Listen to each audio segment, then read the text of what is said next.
One of the discharged patients, by the way, we've spoken to several of them as they've left, and they're frankly shell-shocked. They are unable to put together sentences in some cases, and of course the media uncharacteristically did not descend on them like vultures. We let them go. But one gentleman did agree to be interviewed by several reporters as he left Arlington Hospital. His name is Alan Wallace, and he is a civilian employee at the Pentagon. Ironically, he happens to be a firefighter who was stationed with his fire truck close to the point of impact of the plane. And he described to me exactly what the scene looked like. He looked up, he said he saw the plane about 50 feet away, screamed for his partner to run. They took off running, and Alan Wallace now takes up the narrative.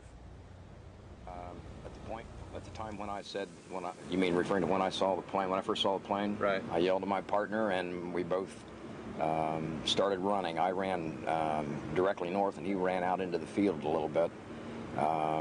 There was a flash, a horrific crunch.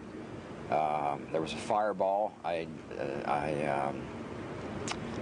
I felt the fire, that's when I dove on the ground and slid underneath the van and crawled all the way underneath the van out the other side. And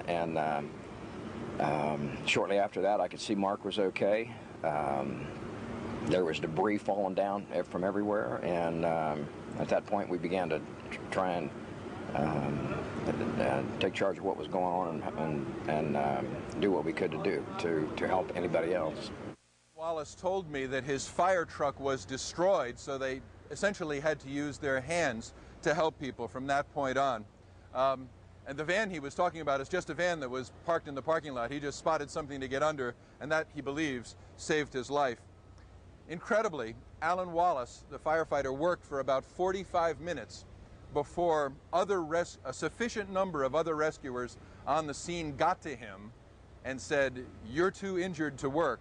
He was then taken to the hospital. Unfortunately, we don't have time to show you a picture, but pretty much his whole left arm is bandaged because he was suffering from second-degree burns.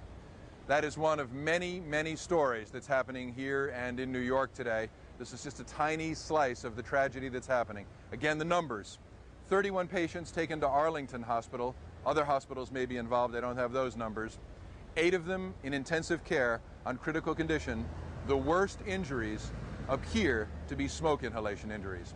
That's the latest from Virginia Hospital Center in Arlington.